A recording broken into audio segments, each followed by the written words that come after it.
Assalamualaikum. This is second year states section B question number 1A. सबसे पहले question number 1A देख लेते हैं. Prepare a frequency distribution. हमें इस तरीके का डेटा दिया हुआ है और हमें फ्रीक्वेंसी डिस्ट्रीब्यूशन प्रिपेयर करने के लिए कहा है. तो फ्रीक्वेंसी डिस्ट्रीब्यूशन मतलब क्या होता है कि आपने क्लास इंटरवल बनानी है, आपने टेलीमार्क्स बनाना है और फ्रीक्वेंसी बनानी है. जैसे कि ये ठीक है. फ्रीक्वेंसी डिस्ट्रीब्यूशन में सिर्फ 3 चीज़ें होती हैं, जो कि क्लास इंटरवल होता है, टेलीमार्क्स होते हैं और फ्रीक्वेंसी. इसको फ्रीक्वेंसी डिस्ट्रीब्यूशन कहते हैं. जो कि डेटा हमें दिया गया है, इसकी मदद से हम ये फ्रीक्वेंसी डिस्ट्रीब्यूशन प्रिपेयर करेंगे. लेकिन इसके लिए कुछ चीज़ों की नीड होती है जो हमें पता होनी चाहिए जब भी हम जो है इसकी प्रिपरेशन स्टार्ट करेंगे. तो सबसे पहले जो है, जैसे कि हमने क्लास इंटरवल बनाना है तो हम 1 बाय 1 क्लास बनाएंगे. तो इसका हमें डिफरेंस पता होना चाहिए कि हमें इसका कितना डिफरेंस रखना है, और वो ज़्यादातर जो है वो सवाल में हमें बता दिया जाता है कि भाई इतना डिफरेंस रखना है. जैसे कि उन्होंने क्वेश्चन नंबर 1B में हमें बोला है from a frequency distribution into class of 5. ठीक है. मतलब फ्रीक्वेंसी डिस्ट्रीब्यूशन में जो क्लासेस होंगी वो 5 की होंगी, मतलब उनमें जो डिफरेंस होगा वो 5 का होगा. ठीक है. तो हम ठीक है, अब ये हमें डिफरेंस पता चल गया. लेकिन इसमें एक और बात होती है कि ये जो क्लासेस बनानी है इसकी लिमिट्स क्या हैं. मतलब हम तो बनाते जाएंगे लेकिन इसकी लिमिट भी तो होनी चाहिए कि हमें 7 बनानी है. जैसे कि ये क्लासेस जो है ये 9 है, तो ये क्लासेस अपनी मर्जी से मैंने 9 नहीं बनाएंगी, ये पता लगाना पड़ेगा कि हमें कितनी क्लासेस बनानी है. तो वो भी इन्होंने क्वेश्चन नंबर 1C में कहा है from a frequency distribution taking suitable number of equal class. ये हमें कैलकुलेट करना है. ठीक है. नंबर ऑफ इक्वल क्लास हमें कैलकुलेट करना है कि जो जितनी भी इक्वल क्लासेस हम बनाएंगे इनके नंबर क्या होंगे, मतलब इनकी क्वांटिटी क्या होगी. तो उसका पता लगाने का तरीका क्या है. सबसे पहले हम रेंज कैलकुलेट करेंगे. रेंज मतलब ठीक है. अब सबसे पहले हम रेंज कैलकुलेट करेंगे. ठीक है. तो रेंज का फॉर्मूला जो है वो range is equal to maximum value minus minimum value. मतलब मैक्सिमम वैल्यू में से हमने माइनस कर दी मिनिमम वैल्यू, और मैक्सिमम मिनिमम वैल्यू हमें यहाँ से सिलेक्ट करनी होगी. तो यहाँ पे जो मैक्सिमम वैल्यू थी वो 44 थी. ठीक है. और मिनिमम वैल्यू जो थी वो 0 थी. हमने इसको माइनस किया तो रेंज हमारी आई 44. अब हम कैलकुलेट करेंगे नंबर ऑफ इक्वल क्लास. ठीक है. नंबर ऑफ जो क्लास, इसको नंबर ऑफ क्लास भी कह सकते हैं, नंबर ऑफ इक्वल क्लास भी कह सकते हैं. तो वो पता लगाने के लिए हमें पहले रेंज पता होनी चाहिए. वो रेंज हम कैलकुलेट करेंगे, फिर हम नंबर ऑफ इक्वल क्लास पाएंगे. तो number of class is equal to range divide by size. Number of class मतलब क्लास की क्वांटिटी पता लगाने का जो फॉर्मूला है वो है रेंज को डिवाइड कर देंगे साइज. साइज मतलब जो डिफरेंस का है, उन्होंने यहाँ पे डिफरेंस का है 5 का, मतलब यहाँ पे जितनी भी क्लासेस हम बनाएंगे उनमें 5 का डिफरेंस होना चाहिए. तो साइज उस डिफरेंस को ही कहा है. तो रेंज हमारा 44 आया था, साइज हमारा जो था यहाँ पे 5 उन्होंने कहा था, हमने साइज की जगह 5 लिख दिया. 44 को डिवाइड करा 5 से तो हमारा आया 8.8. ठीक है.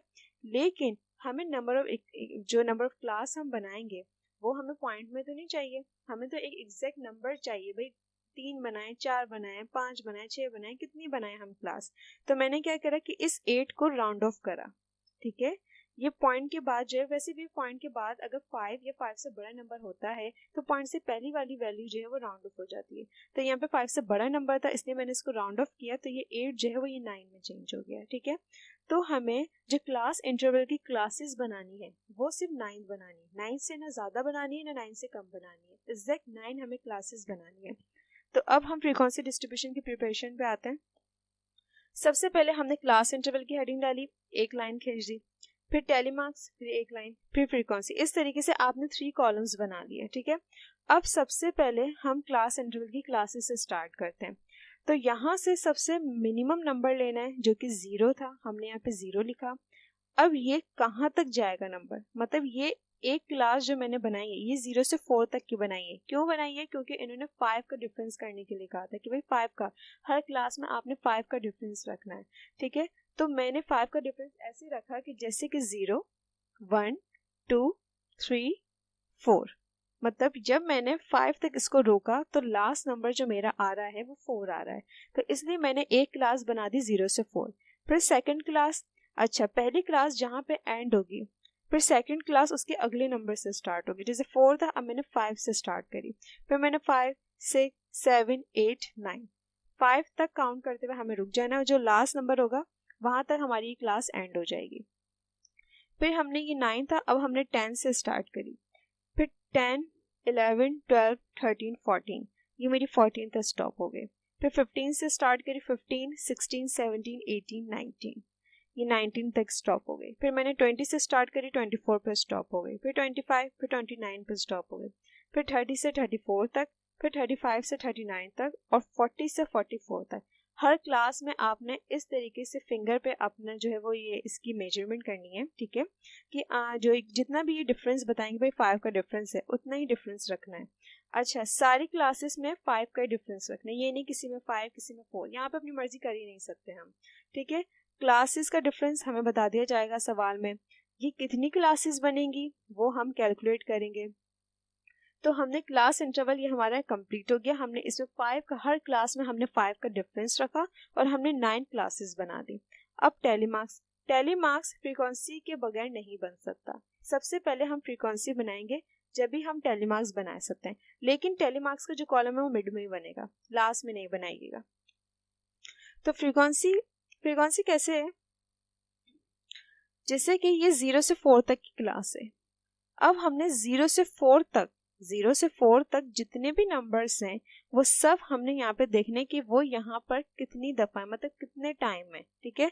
तो हमने देखा भाई 0 से 4 तक जो यहाँ नंबर हैं, जैसे कि एक मैं बता देती हूँ कि कैसे बनेगा। जैसे 0 से 4 तक के नंबर्स में देखूंगी कि 0 से 4 तक जितने भी नंबर्स आ रहे हैं, जैसे 0 आ रहा है, 1 आ रहा है, 2 आ रहा है, 3 आ रहा है, 4 आ रहा है, ये जितने भी नंबर्स हैं वो हम यहाँ देखेंगे कि कितने टाइम आ रहे हैं।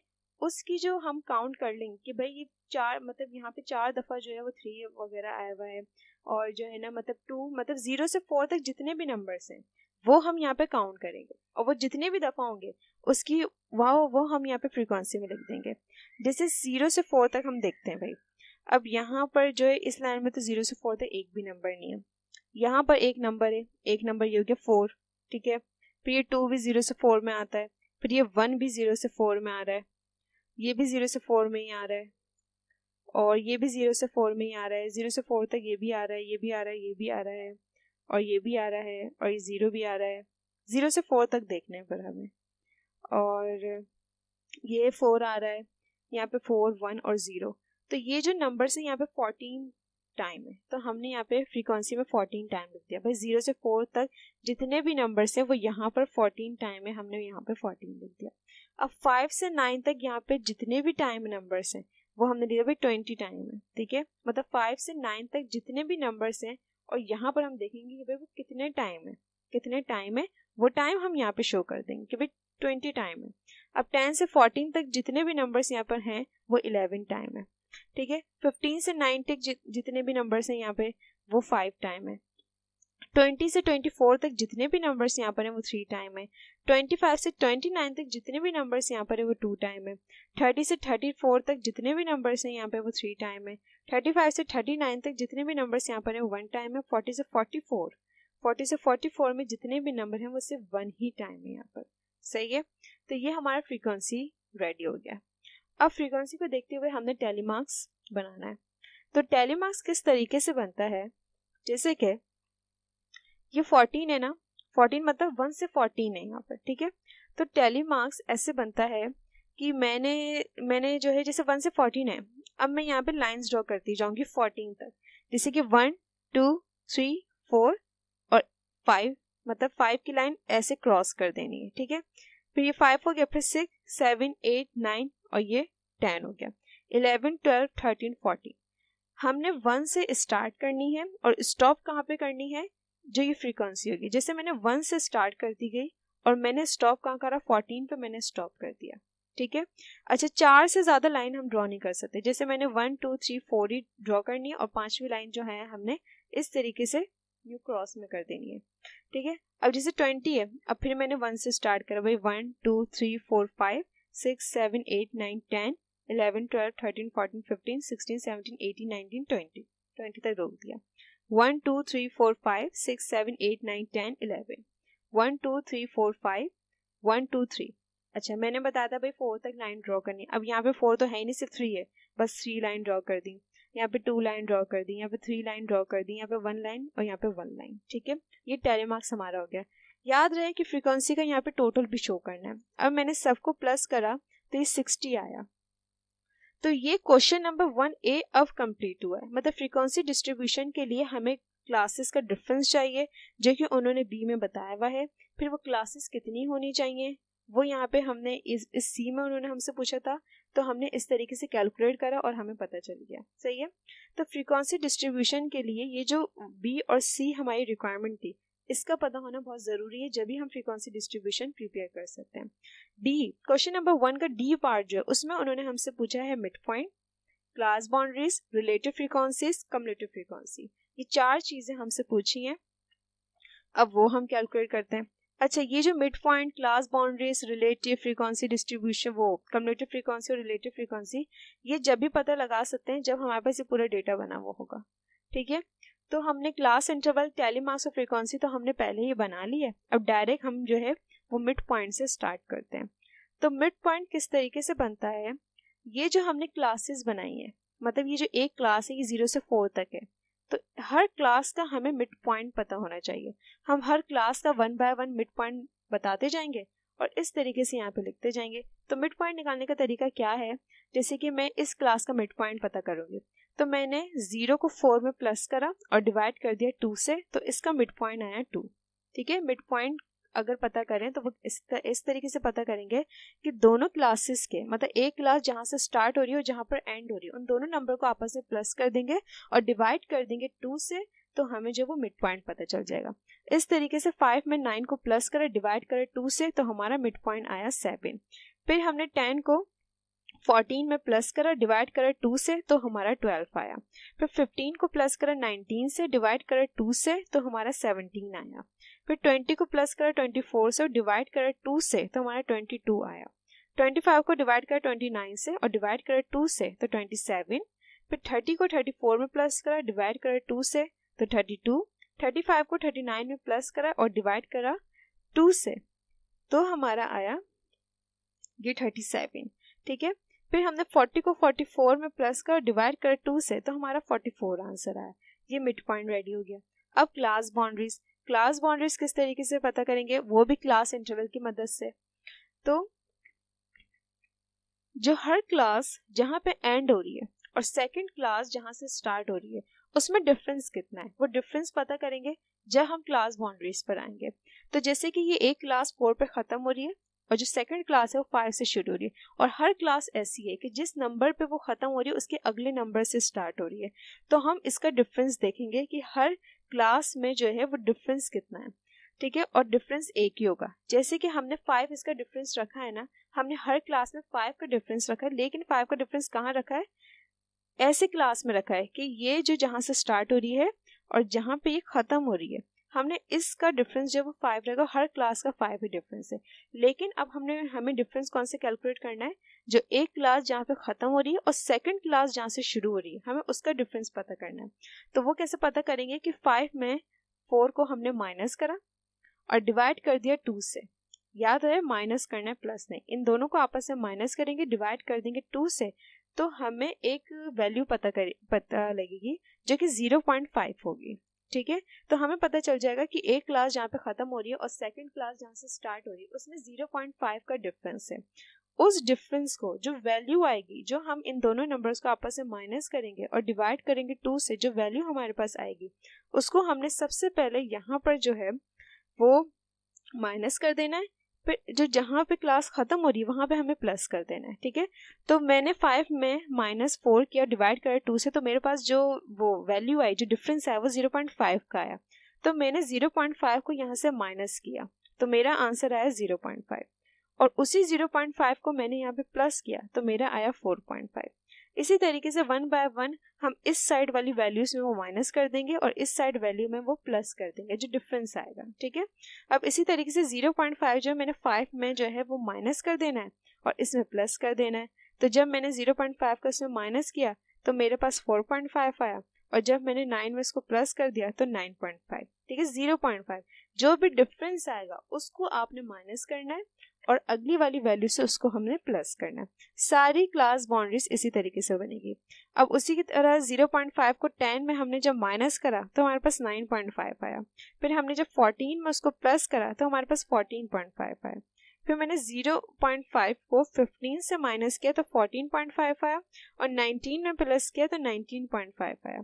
इसी तरीके से 0.5 को 20 में मैंने 20 से माइनस किया तो 19.5 आया, और ठीक है, और 24 में मैंने प्लस किया तो 24.5 आया। फिर मैंने 25 में 0.5 को माइनस किया तो मेरा 24.5 आया, ठीक है, और फिर 29 में मैंने प्लस करा तो मेरा 29.5 आया। फिर 0.5 को 30 से माइनस करूंगी तो 29.5 हो जाएगा, सही है। फिर 34 में मैं प्लस कर दूंगी तो 34.5 हो जाएगा। फिर 35 में मैं 0.5 को माइनस करूंगी तो 34.5 हो जाएगा। 39 में उसको प्लस करूंगी 0.5 को तो 39.5 हो जाएगा। फिर 40 में मैं माइनस करूंगी 0.5 तो 39.5 होगा, और 44 में मैं प्लस करूंगी तो 44.5 हो जाएगा। ठीक है, याद रहे कि जो डिफरेंस है उसको आपने यहाँ वाली वैल्यू से माइनस करना है और यहाँ वाली वैल्यू को प्लस करना है, और माइनस और प्लस जो आप करते रहेंगे उसकी वैल्यू आप यहाँ लिखते रहेंगे, सही है। ये क्लास बाउंड्रीज बन गई। इसके पास रिलेटिव फ्रीक्वेंसी। रिलेटिव फ्रीक्वेंसी किस तरीके से बनेगी कि हमने हर करंट फ्रीक्वेंसी को, जैसे कि ये तमाम करंट फ्रीक्वेंसी है, ठीक है, इसको हमने 1 बाय 1 डिवाइड कर देना है 60 से। सबसे पहले मैंने 14 को डिवाइड करा 60 से, ये 14 डिवाइड बाय 60 हो गया, इसका आंसर है 0.23। फिर मैंने 20 को माइनस करा 60 से तो मेरे पास 0.33 आया। फिर मैंने 11 को माइनस करा 60 से तो 0.18 आया। फिर मैंने 5 को माइनस करा 60 से तो 0.08 आया। फिर मैंने 3 को डिवाइड करा 60 से तो 0.05 आया। फिर मैंने 2 को डिवाइड करा 60 से तो 0.03 आया। फिर मैंने 3 को दोबारा डिवाइड करा 60 से तो 0.05 आया। फिर मैंने 1 को डिवाइड करा 60 से तो 0.01। फिर दोबारा से मैंने अगेन 1 को डिवाइड करा 60 से तो मैंने 0.01 आया, और जब आप इसको प्लस करेंगे तो इसका आंसर 1 आएगा। ये रिलेटिव फ्रीक्वेंसी अगर आपने पता लगानी है कि भाई ये बिल्कुल ठीक है, तो ये जब आप इसके आंसर प्लस करेंगे तो उसका आंसर आएगा 1। ठीक है, तो इस तरीके से रिलेटिव फ्रीक्वेंसी किस तरीके से बनेगी कि हर करंट फ्रीक्वेंसी को हमने टोटल फ्रीक्वेंसी से डिवाइड कर देना है और 1 बाय 1 हम उसका आंसर लिखते रहेंगे। ठीक है, कभी कभार यहाँ पे 1 आंसर नहीं आएगा। यहाँ पे क्यों 1 आंसर नहीं आएगा? क्योंकि हर कोई जो है पॉइंट के बाद जो है ना, मतलब हर कोई अलग वैल्यूज रखता है। जैसे कि मैंने यहाँ पे जो है पॉइंट के बाद 2 नंबर कंसिडर करें, कोई 3 नंबर कंसिडर करता है, कोई 4 नंबर कंसिडर करता है, कोई राउंड ऑफ कर देता है। तो अगर 4 लोग हैं और 4 लोगों के पास जो पॉइंट में आंसर आ रहे हैं, तो वो 4 लोग अपने अपने तरीके से जो है पॉइंट की वैल्यूज को जो है वो सेट करते हैं। ठीक है, तो अगर आप लोग को इस तरीके से करें और आपको 1 आंसर नहीं आए तो कोई मसला नहीं है, क्योंकि हर कोई जो है अपनी मर्जी से हर कोई अपनी मर्जी से अपने तरीके से पॉइंट की बाद वाली वैल्यूज होती हैं वो सेट करता है। ठीक है, तो इस तरीके से जब आप ये वैल्यूज प्लस करेंगे तो शायद आपका 1 आंसर नहीं आए, क्योंकि पॉइंट के बाद मैंने 2 वैल्यूज रखी हैं। जब आप इसको सॉल्व करेंगे आप राउंड ऑफ कर देंगे या आप 3 वैल्यू 4 वैल्यू कंसिडर करेंगे। ठीक है, तो कोई ज़्यादा इशू नहीं है, लेकिन आपने यहाँ पे 1 लिख देना है कि रिलेटिव फ्रीक्वेंसी को जब हम टोटल करेंगे तो उसका आंसर 1 आता है। कम्युलेटिव फ्रीक्वेंसी किस तरीके से बनेगी? सबसे पहले आपने फर्स्ट फ्रीक्वेंसी उठा के सबसे पहले रख देनी है, फिर 1 बाय 1 हम जो है वो प्लस करते रहेंगे। सही है, जैसे कि मैंने सबसे पहले 14 को रख दिया, अब मैं 14 को 20 में प्लस कर दूंगी तो वो 34 आ गया। अब मैं 34 को 11 में प्लस कर दूंगी तो मेरा 45 आ गया। अब 45 को 5 में प्लस कर दूंगी, फिर मेरा 50 आ गया। 50 को मैं प्लस करूंगी 3 से तो 53 हो जाएगा। 53 को मैं प्लस करूंगी 2 से तो मेरा 55 हो जाएगा। 55 को मैं प्लस करूंगी 3 से तो 58 हो जाएगा। 58 को 1 में प्लस करूंगी तो मेरा 59 हो जाएगा, और 59 में मैं 1 प्लस करूंगी तो 60। तो कम्युलेटिव फ्रीक्वेंसी का जो लास्ट आंसर आएगा वो टोटल फ्रीक्वेंसी के बिल्कुल अकॉर्डिंग होना चाहिए, बिल्कुल सेम होना चाहिए कि फ्रीक्वेंसी का जो टोटल है वो 60 है और कम्युलेटिव फ्रीक्वेंसी का आंसर आखिरी आंसर भी 60 है।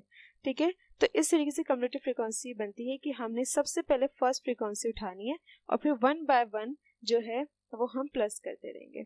सही है, तो क्वेश्चन नंबर 1 जो है वो आप लोग का कंप्लीट हो गया है। सही है, अब क्वेश्चन नंबर 2 देख लेते हैं। क्वेश्चन नंबर 2 में कुछ डायग्राम्स दिए हैं। Draw for the following data. Bar charts जो मेल की बनानी है, पाई चार्ट फीमेल्स की बनानी है, multiple bar chart. Multiple bar chart मतलब मेल एंड फीमेल में उन्होंने कैटेगरीज दी हुई एजुकेशन की कि भाई नो एजुकेशन है, कुछ प्राइमरी में, कुछ सेकेंडरी में, कुछ कॉलेज में, ठीक है। उसके मेल्स बताए हुए हैं कि भाई मेल जो पर्सन है वो इतने और फीमेल पर्सन जो है वो इतनी है। तो हमने जो है बार चार्ट जो है वो हमने मेल की बनानी है और पाई चार्ट जो है वो फीमेल की बनानी है। और मल्टीपल बार चार्ट का मतलब क्या है कि मेल एंड फीमेल दोनों की बनानी है, ठीक है। हमें कोई भी चीज दी जाएगी और उसकी दो तरह की कैटेगरीज दी जाएंगी, तो मल्टीपल बार चार्ट का मतलब है कि जो दोनों कैटेगरीज दी है उन दोनों की आपने बार चार्ट बनानी है, ठीक है। तो सबसे पहले हम सिंपल बार चार्ट बनाते हैं जो कि मेल की दी हुई है।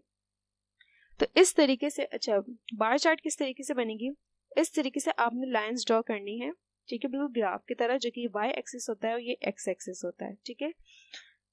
और यहाँ पर हमने मेल के नंबर्स लिख देने हैं, जो मेल की फ्रीक्वेंसी दी हुई है, ठीक है, ये फ्रीक्वेंसी कहलाएगी। जो मेल की फ्रीक्वेंसी दी हुई है कि 5, 20, 15, 10, मतलब 5 से 20 तक आ रहे हैं मेल्स, ठीक है ना। जैसे 5 है, फिर 5 से बड़ा 10 है, 10 से बड़ा 15 है, 15 से बड़ा 20 है, मतलब 5 से 20 तक है, ठीक है ना। 5 से कम है ना 20 से ज़्यादा है। तो हमने यहाँ पे जो है वो मेल की फ्रीक्वेंसी लिख दी। तो हमने 0 से स्टार्ट करी, 0, फिर 5, फिर 10, फिर 15, फिर 20, ये हमने लाइन से जो है वो फ्रीक्वेंसी लिख दी, ठीक है, मेल की। और यहाँ पे हमने जिसकी, ठीक है, और ये जो हमें एजुकेशंस बताए हुए, मतलब ये मेल फीमेल किसके बताए हुए, एजुकेशन के बताए हुए हैं, वो हमने यहाँ लिख दिया कि नो एजुकेशन है, प्राइमरी है, सेकेंडरी है और कॉलेज की।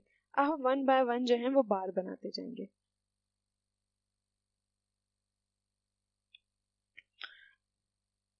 सबसे पहले जो नो एजुकेशन में मेल है वो 5 है, तो हमने नो एजुकेशन से लाइन स्टार्ट करी और वो मेल कितने 5 है, हमने 5 पर स्टॉप कर दी और नो एजुकेशन पे एक बार बना दिया। ये नो एजुकेशन का बार हो गया। अब प्राइमरी में जो मेल है वो है 20, तो हमने प्राइमरी से एक लाइन ड्रॉ करी और हमें स्टॉप का करनी 20 पर, एक बार हमने प्राइमरी का बना दिया। फिर सेकेंडरी में जो मेल है वो 15 है, तो सेकेंडरी से हमने एक लाइन ड्रॉ करी और हमने 15 पर स्टॉप कर दी और एक बार बना दिया। और जो कॉलेज में है वो 10 है, तो हमने कॉलेज से एक लाइन ड्रॉ करी, जो भी 10 पे स्टॉप कर दी और एक बार बना दिया। इस तरीके से बिल्कुल इक्वल बार हमने बनाने, जितने भी यहाँ पे सिर्फ 4 बोले थे, नो एजुकेशन के, प्राइमरी के, सेकेंडरी के और कॉलेज के, और वो भी मेल के, ठीक है। ये हमने बार बना दी। याद रहे कि जितने भी हम बार बनाएंगे इनमें ये स्पेस जरूर छोड़िएगा, ठीक है, स्पेस देना लाजमी है यहाँ पर, ठीक है। मतलब इन तमाम बार्स को हम मर्ज नहीं कर सकते, अलग अलग स्पेस दे दे के हमें जो है वो वन बाय वन बार बनाने। तो ये हमारी बार चार्ट मेल की कंप्लीट हो गई। आप चाहें तो इसमें कलरिंग कर सकते हैं पेंसिल से, ठीक है, और सेम होनी चाहिए वो, जैसे कि आप लाइन ड्रॉ कर लें तो इन तमाम बार्स में आप लाइन ड्रॉ कर सकते हैं, या आप इस तरीके से बिल्कुल जो है वो खाली भी छोड़ सकते हैं। तो ये आपकी सिंपल बार चार्ट जो कि मेल की बन गई। अब सेकंड जो इन्होंने कहा था वो पाई चार्ट कहा था, वो भी फीमेल की, मतलब पाई चार्ट बनानी है लेकिन फीमेल की फ्रीक्वेंसी ले लिए। तो पाई चार्ट के लिए जो है, जो हमें फ्रीक्वेंसी सिंपल दी जाती है उसको हमें डिग्री में कन्वर्ट करना होता है, ठीक है, क्योंकि पाई चार्ट जो है वो डी से बनती है, ठीक है ना, और डी में क्या होता है, डिग्रीज होती है। तो इसलिए जो हमें, मतलब जो भी कैटेगरी की पाई चार्ट बनाने के लिए कहा जाएगा, ठीक है ना, उसके लिए हमें क्या चाहिए, उसके लिए हमें डी होना, हमारे पास डी होना लाजमी है, ठीक है। और हमें जो भी कैटेगरी दी जाएगी, जैसे यहाँ पे फीमेल की कैटेगरी दी गई है ना, तो उस फीमेल की फ्रीक्वेंसी को हमने डिग्री में लाजमी कन्वर्ट करना है, ठीक है। तो इस तरीके से हमने यहाँ पे एजुकेशन लिखी, no education, primary, secondary and college, female की फ्रीक्वेंसी ली 12, 18, 10, 5, और एंजल ऑफ सेक्टर भी लिख सकते हैं, या ये भी लिख सकते हैं कि कन्वर्ट टू डिग्री, यहाँ पे ये भी लिख सकते हैं, मतलब ये जो फ्रीक्वेंसी है इसको हम कन्वर्ट करें डिग्री में।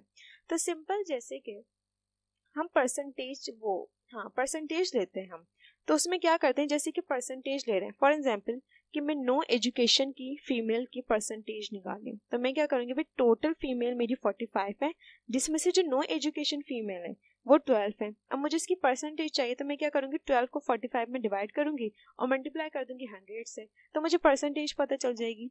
तो सिंपल बिल्कुल इसी तरीके से डिग्री भी इसी तरीके से निकलेगी कि 12 को, जैसे कि मैं नो एजुकेशन जो फीमेल है उनकी डिग्री निकालूँ, तो 12 को 45 से डिवाइड करूँगी, मतलब 45 टोटल फीमेल्स हैं जिसमें से 12 जो है वो नो एजुकेशन फीमेल है। तो मैं 12 को डिवाइड करूँगी 45 से और मल्टीप्लाई कर दूंगी 360 से, क्योंकि डिग्री जो है वो मैक्सिमम 360 की होती है। जैसे परसेंटेज मैक्सिमम 100 के, इसी तरीके से डिग्री जो है वो 360 है। तो 1 बाय 1 मैं फ्रीक्वेंसी को डिग्री में कन्वर्ट करती रहूँगी। जैसे कि 12 है, मैंने 12 रखा, डिवाइड करना है टोटल फीमेल से, टोटल फीमेल है 45, मल्टीप्लाई करना है 360 डिग्री सेंटीग्रेड से, तो मेरे पास आएगा 96 डिग्री सेंटीग्रेड। ठीक है, फिर मैंने 18 लिखा, टोटल फीमेल लिखी, इसको डिवाइड करा, मल्टीप्लाई करा 360 से, तो मेरे पास आया 144 डिग्री सेंटीग्रेड।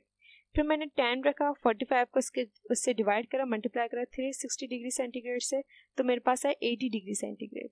फिर मैंने 5 लिखा, टोटल फीमेल्स की, मल्टीप्लाई करा 360 डिग्री सेंटीग्रेड से, तो मेरे पास आंसर है 40 डिग्री सेंटीग्रेड। तो मैंने जो सिंपल फीमेल्स की जो फ्रीक्वेंसी दी गई थी उसको मैंने डिग्री में कन्वर्ट कर लिया। अब जो पाई चार्ट है उसमें इसका कोई काम नहीं है। अब जो हमारा काम है ना पाई चार्ट में, वो इसका है। ये जो तमाम फीमेल 3, 12, 18, 10, 5, इसको मैंने डिग्री में कन्वर्ट कर लिया है। तो जो फीमेल जो नो एजुकेशन की डिग्री आई वो ये आई है, जो प्राइमरी की डिग्री आई वो ये आई है, सेकेंडरी की डिग्री ये है और कॉलेज की डिग्री ये है। ठीक है, अब मैं इसकी मदद से पाई चार्ट जो है वो बनाऊंगी।